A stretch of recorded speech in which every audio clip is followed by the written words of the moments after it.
So anyway, this provides a good segue into Spinoza's other arguments.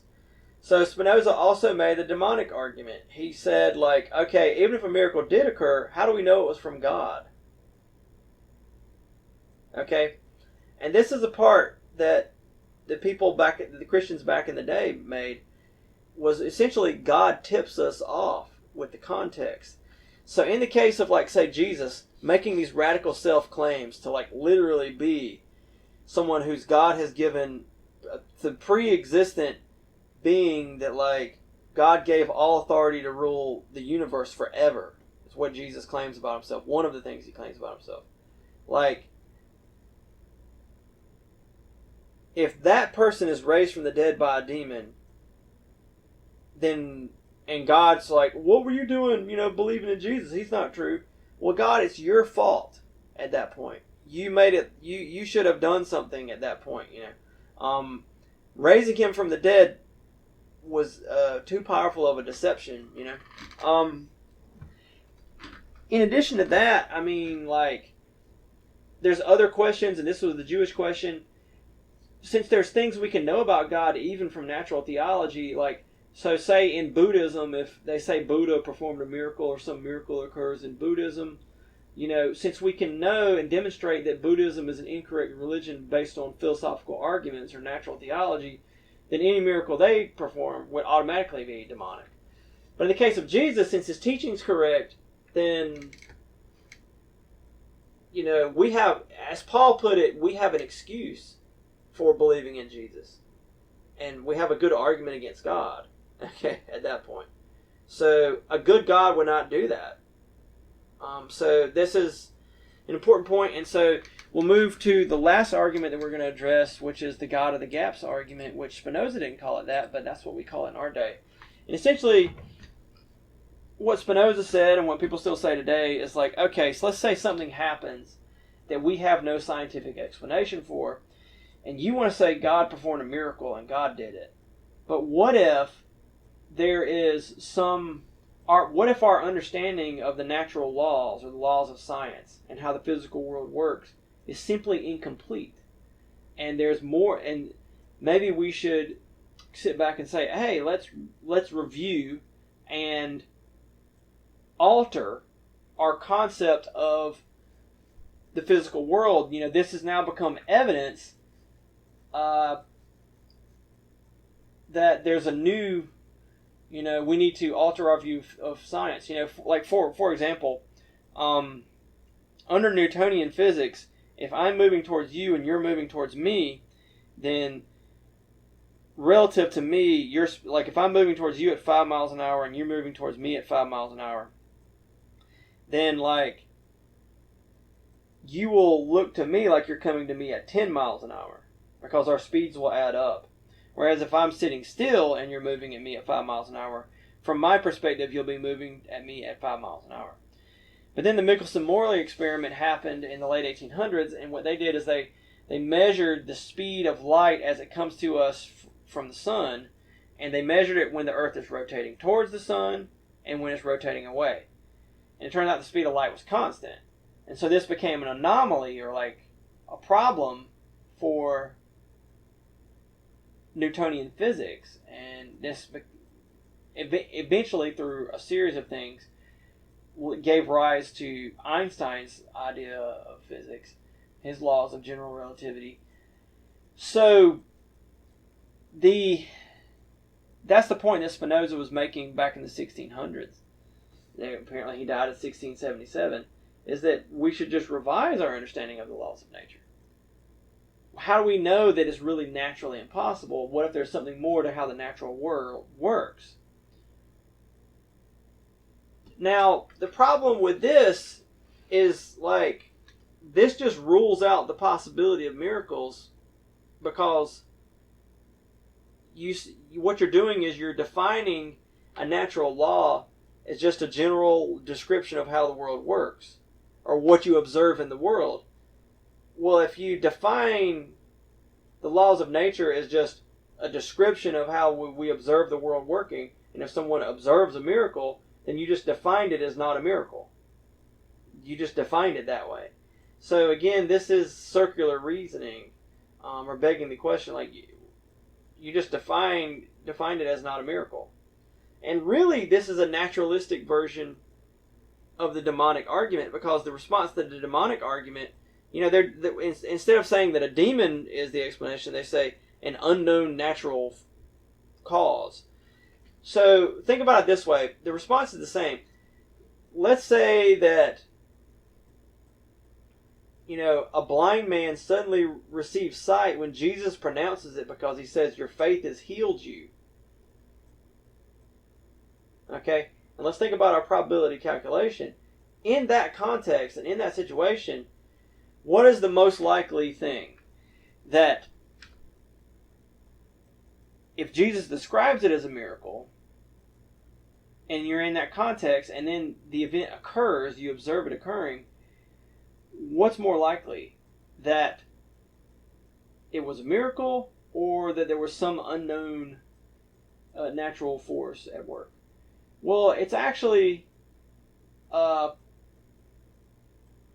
more likely that the miraculous event would have occurred if it was indeed a miracle, instead of some unknown natural event. So, like, it's more likely to have occurred on explanation A as opposed to explanation B in the situation where there's the proper context. Now, to understand this better, let's think of, like, okay, how could somebody wiggle out of what I'm saying? Well, what they could do is they could say, well, there's an unknown naturalistic connection between the proper context and the supposed naturally impossible event. In other words, what they're saying is like, okay, the blind man is healed of his sight. We thought that was naturally impossible, but it's not. There's some unknown natural way for that to happen. Okay, but it happened when Jesus said, "Receive your sight. Your faith has healed you." Well, there's some unknown, physically, like scientifically natural connection between Jesus saying that and the guy getting healed in some way that's also unknown to science. Okay, so you could just, in other words, you can do this all day. You know what I mean? You can just keep proposing unknown natural things, and so you have sort of a naturalism of the gaps. But the interesting thing at this point, when you raise this issue of like an unknown natural connection between the context, it's like, what, Jesus naturally has the power to heal people by speaking things? I don't. Just Jesus does. And this is what in logic is called an ad hoc fallacy. There's a high degree of ad hocness where you keep modifying. What that means is you keep modifying your view to where it seems like there's nothing left of it anymore. It's like a piece of wire that's been bent too many times to wiggle through something, and what is left of your original view at this point? It just seems contrived. Okay, so because at this point, what you're doing is you're saying, okay, God created the universe, because we know that God created the universe. So God created the universe, and if you don't believe God created the universe, then like, I don't think there's much point in having this discussion. I think we need to go back to more basic things. But you're saying, God, all right, so since God created the universe in such a way from the beginning of time, and through secondary causation, God planned things out so that when Jesus says, "Your faith has healed you," that someone would actually receive sight. And it's all a natural process that God set in place at the beginning of the universe. It's like, I mean, that is not the definition of a miracle that I gave at the beginning of this, but that is a definition of a miracle that I would be willing to accept. I mean, it's like, I'm not sure. You've modified your definition of a natural event to the point where it starts to become harder to tell the difference between a natural event and a miracle. I mean, it's like, so God planned always, like, maybe that's how miracles work, through this providence, but like, it seems more likely that God superseded the natural laws, simply because that's more likely, than like the unknown natural thing. Because of this, the miraculous healing that took place is more likely on the explanation that it's a miracle given the proper context. So yeah, at this point, the important thing for us to take away from this is that if the proper context is in place, if we can prove historically that Jesus made radical self-claims about himself, which is redundant, then we can know that, like, well, it's a 50-50. It all boils, he either came back from the dead or he didn't. If he came back from the dead, then that proves that his radical self-claims are correct, and if he didn't, then they're wrong. But the only way to know that is what we have to do is use proper, probability calculations, and we have to say, okay, the evidence that we have for what happened, because there are some things historically we can know, like the tomb was empty, like the apostles seem to sincerely believe this, and went through great personal cost, even to death in some cases, like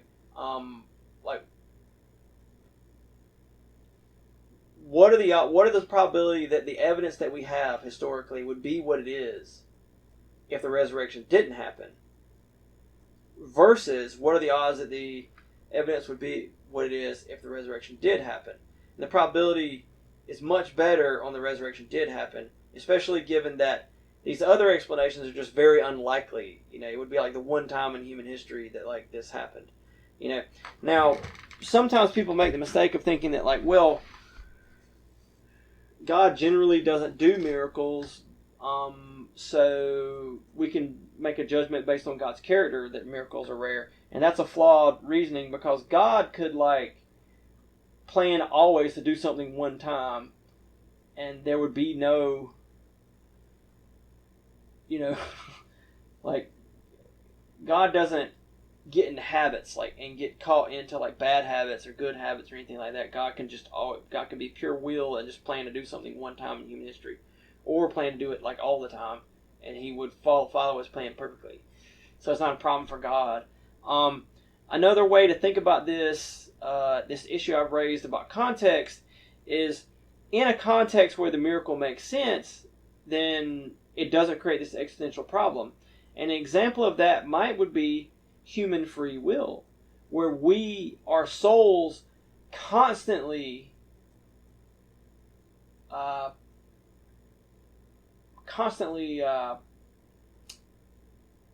our body, like when you decide to raise your hand, your soul caused that to happen. Your soul is a supernatural entity that caused something to happen in the physical world. That's basically a miracle.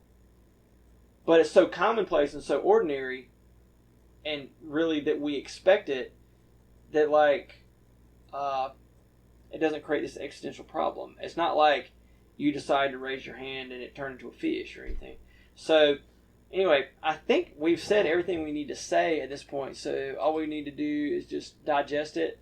It looks like this video will be turned into a two-parter, but it'll be worth the time for anyone that is willing to sit through it. Thank you so much. Hope you have a lovely day.